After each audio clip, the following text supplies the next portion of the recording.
So transhumanism, I don't know if you've heard that term. You may have, you may not have. It's something that you might be hearing more of. Transhumanism. Transhumanism is defined as this. It's a social and philosophical movement devoted to promoting the research and development of a robust human enhancement technology.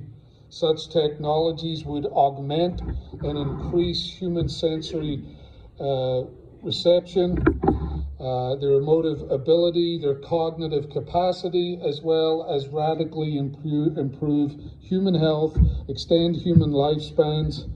Such modifications resulting from the additions of biological or physical technology would be more or less permanent and integrated into the human body. Really what they're saying here is the wise ones amongst us, especially the extremely rich wise ones like Elon Musk and his international billionaire tech friends, have decided the smart thing for us to do is get computer chips implanted into our brains so that we can read each other's thoughts. And then what they are going to do is start implanting chips into our hands so that our bank accounts will be transferable through just scanning our hands across the scanners. This is together with maybe augmenting reality through Ray-Ban sunglasses that they're now developing, where you can start to have your emails and your text messages just appear before your eyes, and then you can blink and return those email messages or instant messages, whatever it is. But all of this is stupid beyond belief. I mean, this is mind-bogglingly stupid. You would have to went to an Ivy League school in stupid, got a degree, a PhD in stupid, came first in your class to come up with these ideas. Because presently they can hack your computer. They can also hack your phone. They can hack your bank accounts. And now what's going to happen is they're going to be able to hack your brain. And if it's not that, think of the endless advertisements that are going to be popping up in your mind. Can you imagine that? For goodness sake, Facebook is advertisement book. Now imagine those endlessly coming up in your mind. And then the spam that you would get hit with. Because we've implanted things into our brains so that our thoughts can be read or we can communicate that way. Marriage is over. The only thing that holds a marriage together is that we can't read each other's thoughts. So marriage would be done. And of course, the government, well, they wouldn't abuse access to your thoughts, would they? But this is what the brightest and the best and the richest amongst us are aiming at. Do you know what this is like? I don't mind the word redneck because the Northern Irish are the origin of redneck. So I don't mind it. But if you ever live next door to them, where they're suddenly deciding, you know what? It would really be good to build a giant nuclear-powered potato cannon and set it off and see what the results are. In Ireland, they would our rednecks over there would set up jumps, motorcycle jumps that were just dangerous in and of themselves, and they would try to jump over rivers and on motorcycles that could barely go, with kids on the backs of them, no helmets or anything, and bikes that should have been on the road. they were doing that. Do you know, these guys, these scientific elites are like the rednecks of the intellectual in this world. They're like, yeah, let's just plant a chip in their brain. Let's see what happens. It's crazy. Disaster in the making. And the goal of this transhumanism is they're seeking to end death and sickness and disease. This is the way it's all portrayed to us. An agelessness, a perfect, immortal mankind living in an ageless, perfect paradise world. Until when? You ask them. They say until the universe expands out so much that it contracts in each other in the great crunch. And what happens then? We all die. So what's the point of it? They want to expand life.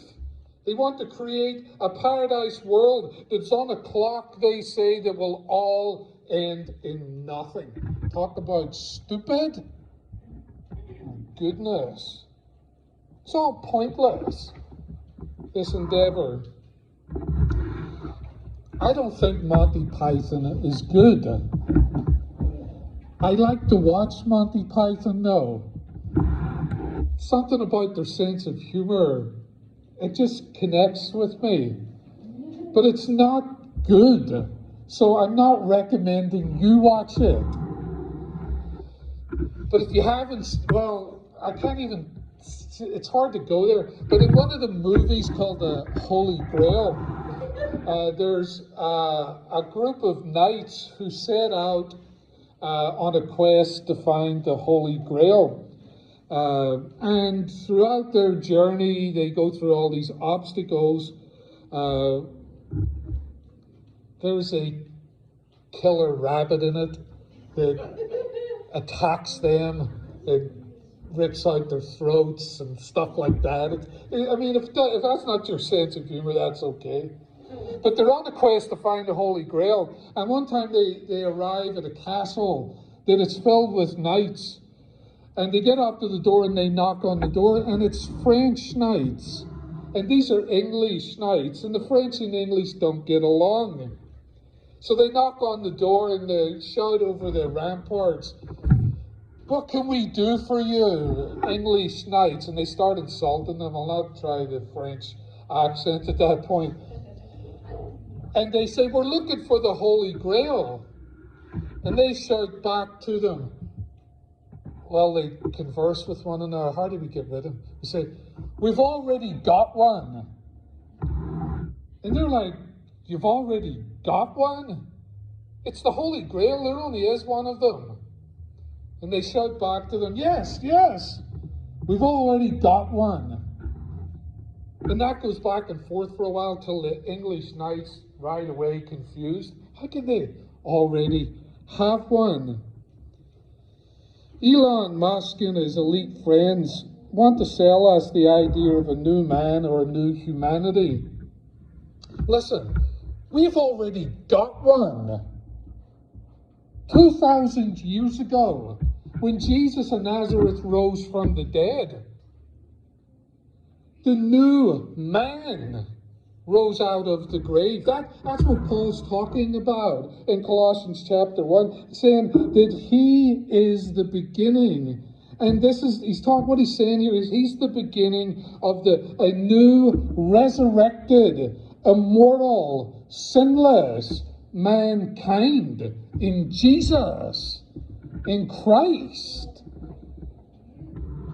The greatest minds are working on creating a new humanity or perfecting a superhuman, but we already have one. The preeminent, the perfect, the immortal Jesus, the Christ.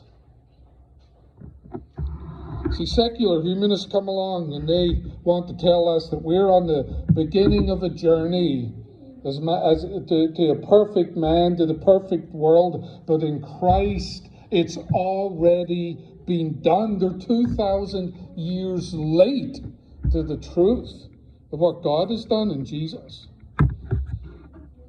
This clown posse, listen, and that's what they are, a clown posse of billionaires with their crazy schemes and their empty promises have nothing to offer us, because we have everything they're offering in Jesus Christ.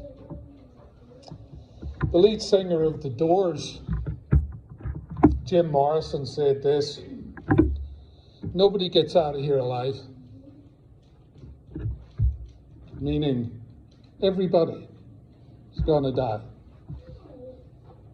And death is a fact. But it's not a fact for everyone. Listen, I'm getting out of here alive because of Jesus Christ. You're getting out of here alive because of Jesus Christ. And we, his corporate body, are getting out of this life alive because Jesus Christ rose from the dead. And that's the good news for mankind. Now, how does that resurrection of Christ affect my life on a day-to-day basis? Well, I think this is important, because this is true, that in Christ, he is the beginning of the new man, the new Adam, an immortal, eternal, forgiven humanity, because he beat the grave. This is true. My financial troubles and your financial troubles pale in comparison to this truth. Because if he can beat death, surely he can handle our finances. You think? You think that he can overcome death? Then you and I's day to day, putting food on the table, turning the lights on, being warm in the winter, that's a problem for him? Listen, you got marital problems, you got relational problems, you got family problems. Listen, Christ overcame death, and he can overcome any problem, any relational problem. He can beat it. Because he beat death. Some of us have got loved ones that are dying, and some of us have got loved ones who are dead. I don't like the term passing away. In fact, I hate it. Let's call it what it is. It's death. They die. Where are our solutions lie? Where does our hope lie? In the face of our loved ones' death, or they're dying, we remember the one we love the most. He defeated death. And if he defeated death, he who is risen has the power to raise our loved ones from the grave. And he's going to do it. He's going to do it. He's going to do it. He beat death. And when we face death, as we will ourselves, because we've got a date with it, we're united with him, who's Christ's death itself. And we're going to crush it as well. The Colossian Christians, and I think at times we have as well, the Colossian Christians have been given a diminished view of who the Christ is and what the Christ has done. And we have as well. We've been given a diminished view of who Christ is and what Christ has done. And what part we have as Christians in him and what he's going to do when he comes. That's the problem. We've been given a diminished view.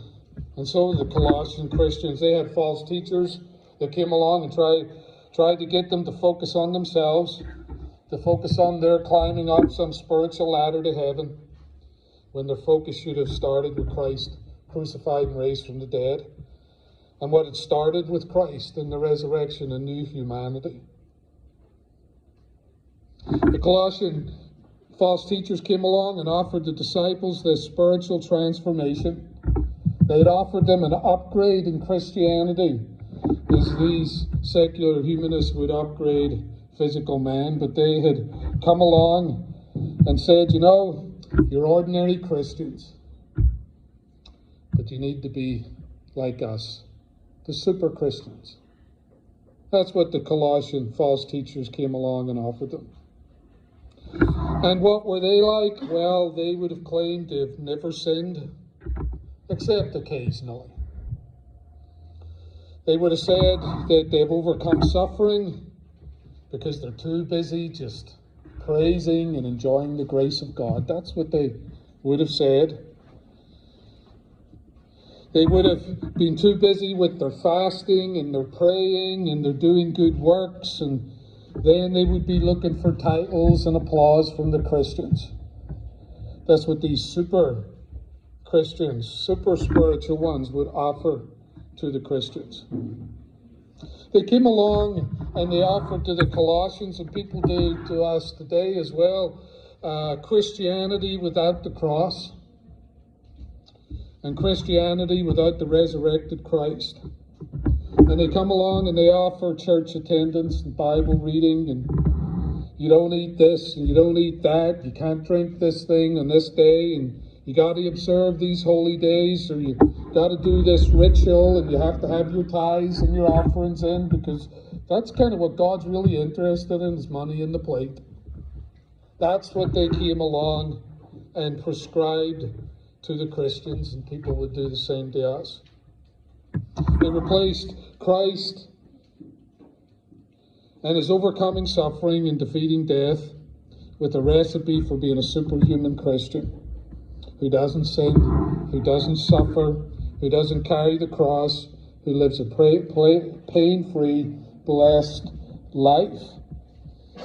Because the word blessing is always thrown around a lot by folks like this.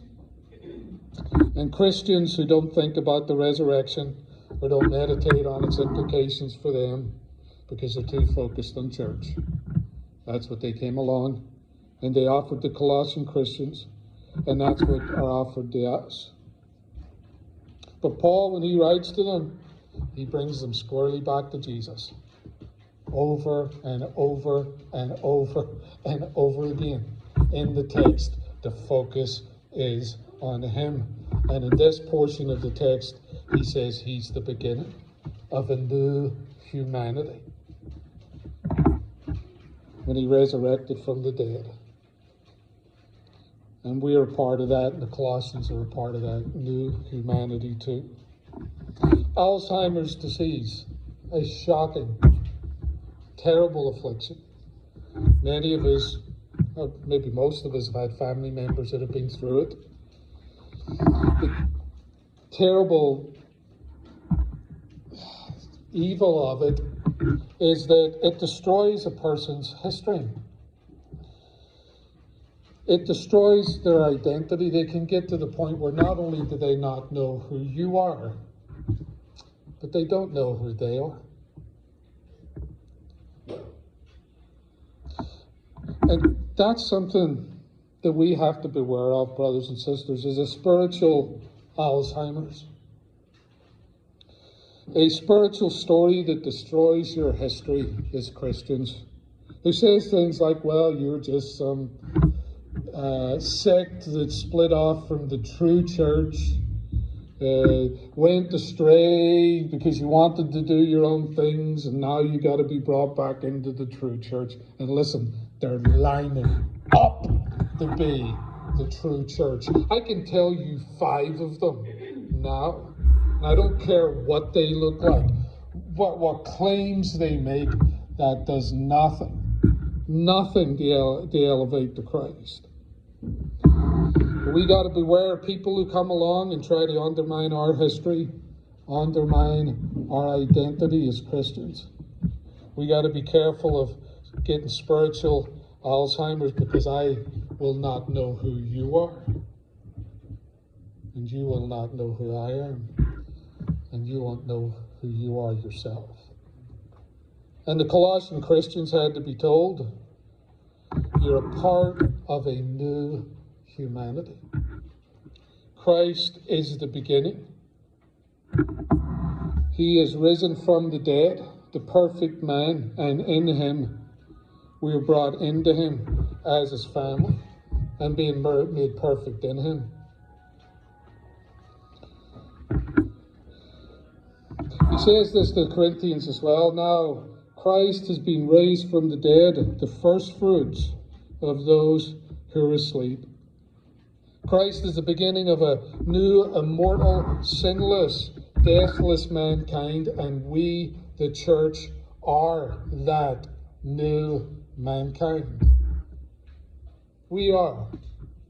Not this nonsense coming from the tech geniuses, not a superhuman made by robotic parts, but us. Us. You, me, us, together in Christ.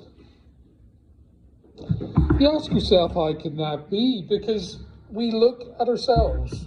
And when I look in the mirror, I see weakness personified looking back at me. And you do at times too. In fact, as you go along as a Christian and following Jesus, you see yourself as weaker and weaker and weaker. But that's why. That's why in Christ we are the new humanity. Because we recognize our weaknesses. We see that we have nothing in of ourselves that are good. And we recognize that all of life, everything that is good, is found in Jesus. We've stopped believing that we have unrealized hidden potential. If they're saying to you, you know, you really have got unrealized hidden potential, you don't. You don't. And neither do I. For goodness sake, I'm crumbling. Every new wrinkle.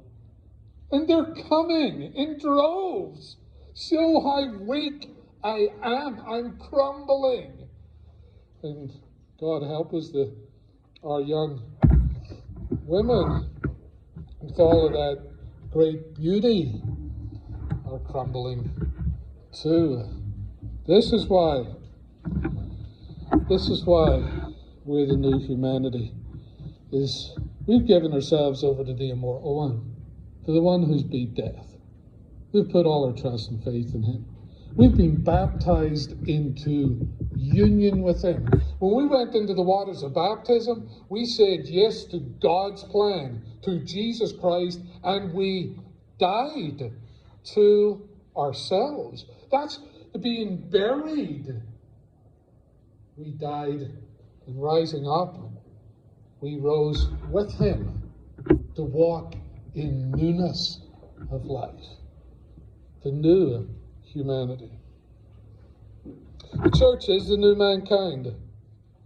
It's a new mankind, not individually, but corporately, together in Christ as a family. And you know, it doesn't matter how many gather. It's not a matter of how many gather. It's that we gather together as his family in this new life. Christ's resurrection is a new beginning for humanity. But religious men have buried the significance, and I'm nearly done. I'm nearly done, but I can't hammer this home enough. So just please consider this. Religious men have buried the significance that is Christ's, the beginning of a new creation. They've buried the significance of the resurrection that is the beginning of a new creation. They've buried the resurrection under layers of religious pomp and procession and rules and regulations.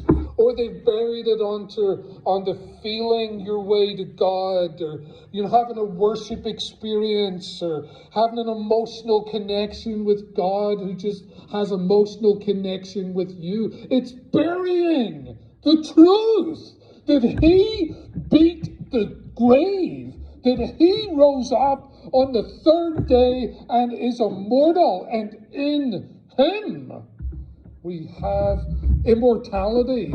All of that needs to be swept aside, and this truth, yes, this truth of the resurrection needs to be taken a hold of, because when we grasp it, everything changes. Everything. All of your fears, all of your worries, all of your concerns, all of the things about the judgment. Am I going to go through this successfully? We will, because he rose from the dead. Not because I've fulfilled a list of things that God just likes. Like he sets up hoops for me to jump through. Let's see what we can put in through this week.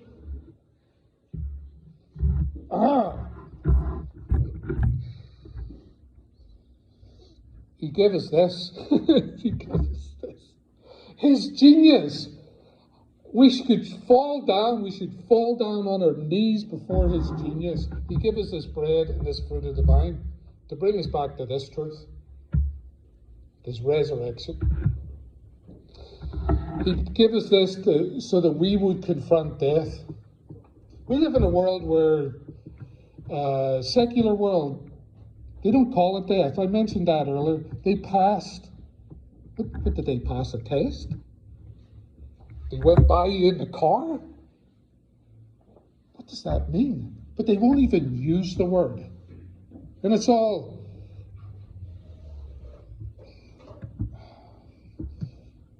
You see the body for 5 minutes after the death, and then it's whisked away and it's put in a coffin, and you turn up at the church building and there's the coffin, and it's all sanitized. You got the professionals come in, they take care of everything. They sanitize death. Christ didn't. Christ brings us to it every week. At the center of our worship is his death. In the supper, we confront our own death. But in the supper, we confront our solution. There is a solution, and it's in Christ. We're not only confronted with the solution to death, but with the fact that Christ's resurrection is the beginning of a new mankind. Christ, the new Adam, the new man, rose from the dead, and the good news is that those who trust in him, who are united with him, who die with him in baptism, are the new mankind. And we'll also rise from the dead. But until then, we have problems. Our financial problems.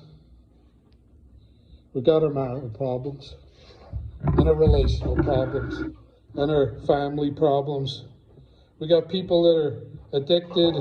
They got addiction problems. We got loved ones that are dead and dying, and that's a problem. But listen, none of these things are a problem for him who rose from the dead.